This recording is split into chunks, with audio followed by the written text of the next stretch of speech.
désastreuse pour la majorité de ses habitants. Au moment où l'on peine à trouver des solutions à cette pénible situation, et à l'initiative conjointe de la CENCO et de l'ECC, l'espoir d'un dialogue national pour le retour à la paix et au bien vivre ensemble en RDC se profile à l'horizon. M.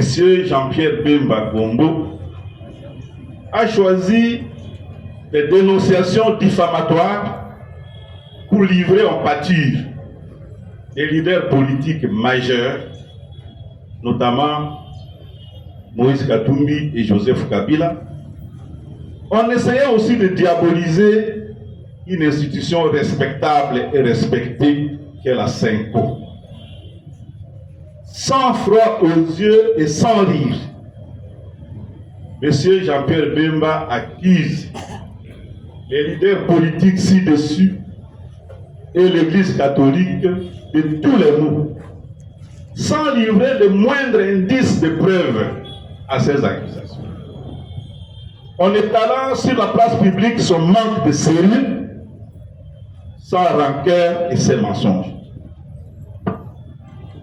À propos de M. Bemba Gombo, commençons par méditer cette parole de l'évangile de Jésus-Christ. On peut lire dans l'évangile de Jean, chapitre 8, verset 44b. Je cite: il a été meurtrier dès le commencement et il ne se tient pas dans la vérité parce qu'il n'y a pas de vérité en lui. Lorsqu'il profère le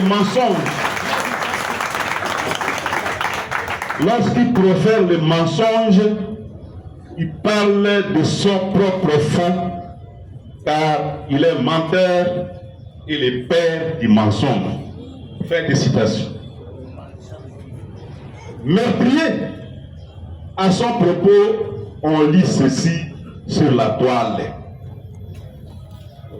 Je cite: il a banalisé le cannibalisme. Lorsqu'il a surgi de la pénombre pour commander une rébellion, son entourage était constitué d'officiers dont les tristement célèbres Freddy Ngalimo, alias Effacer les tableaux, Ramsès, qu'on appelait aussi le roi des imbéciles, qui ont commis des atrocités en 2002 dans la région de Mambasa et Aïssiro. Là, sous ses ordres, des vies humaines ont été fauchées en grand nombre.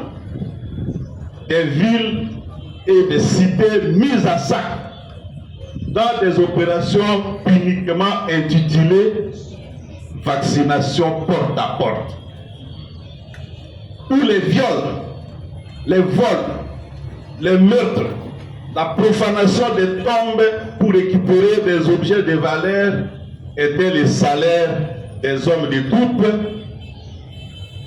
faute de prise en charge par leur grand chef. M. Jean-Pierre Bemba a été condamné par le tribunal correctionnel de Bruxelles en 2003 à 1 an de prison ferme par défaut pour, je cite, traite d'êtres humains. Au registre des affabulations, sa condamnation à la haine par la CPI pour subornation des témoins est la plus éloquente illustration de son art de mentir. Alors que ce discours est né séparatiste et divisionniste reviennent à intervalles réguliers, comme si la cohésion nationale lui faisait mal, comme si l'unité nationale était l'ennemi de ses ambitions personnelles. Il est clair que M. Jean-Pierre Bemba en veut à M. Moïse Katumbi et Joseph Kabila. Le peuple congolais a le droit de savoir en quoi des règlements de compte entre les gens peuvent-ils servir l'intérêt de la nation.